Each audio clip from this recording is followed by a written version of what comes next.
কি মনে এই পানাগুলো কোন দিকে জানেন?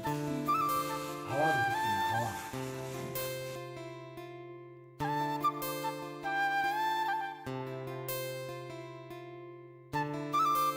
হ্যালো বন্ধুরা, চলে আসলাম একটা নতুন ব্লগ ভিডিও নিয়ে।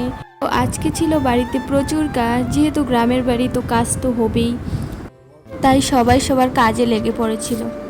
তো আজকে আমাদের বাড়িতে মাশরুম চাষ করবে। তো তোমরা দেখতে পারো কিভাবে চাষ করবে। তোমরা যারা যারা পছন্দ করো মাশরুম খেতে, তো অবশ্যই তারা দেখবে কিভাবে মাশরুমটা চাষ করা হয়। এই খ্যারগুলো কিন্তু আগের দিন রাত্রেবেলা অনেক ধরনের মেডিসিন দিয়ে ভিজিয়ে রাখা হয়। এটা যখন একটু হালকা হালকা শুকিয়ে যায়, তারপর উপর থেকে আবার স্প্রে করে দেয়, মানে মেডিসিনগুলো দিয়ে দেয়। তারপর এগুলো আবার মিক্স করে, তারপর মিক্সটা হওয়ার পরেই কিন্তু রেডি হয়ে যায় এগুলো কাজের জন্য। তারপর এইভাবে খ্যারগুলো ঠেসে ঠেসে দেওয়া হয়। তারপর সাইড দিয়ে পলিথিনের সাইড দিয়ে ওই বীজগুলো দেওয়া হয় মাশরুমের।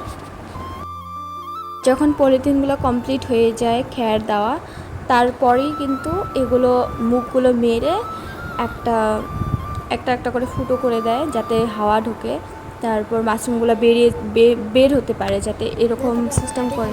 এই মাশরুমগুলো কিন্তু একদিনেই হয় না, 1 মাস বা 2 মাস লাগে, তারপরে এগুলো হয়ে যায়। তো নেক্সট ব্লগে তোমাদের দেখাবো যে মাশরুমটা কিভাবে হলো। তো এখন তো দেখলাম মাশরুম চাষ কিভাবে করে, তারপর মাশরুমটা কিভাবে বেরিয়ে আসে, তো ওটা দেখাবো। তো তার জন্য আমার চ্যানেলটাকে সাবস্ক্রাইব করতে হবে। আর আমার এই ছোট্ট ব্লগটা যদি তোমাদেরকে ভালো লেগে থাকে, অবশ্যই আমাকে সাপোর্ট করবে, অবশ্যই আমার পাশে থেকো, যাতে আমি আবার নতুন নতুন ব্লগ ভিডিও তোমাদের সঙ্গে শেয়ার করতে পারি। আর হ্যাঁ, কাদের কাদের মাশরুম খেতে ভালো লাগে অবশ্যই কমেন্ট বক্সে বলে যাবে।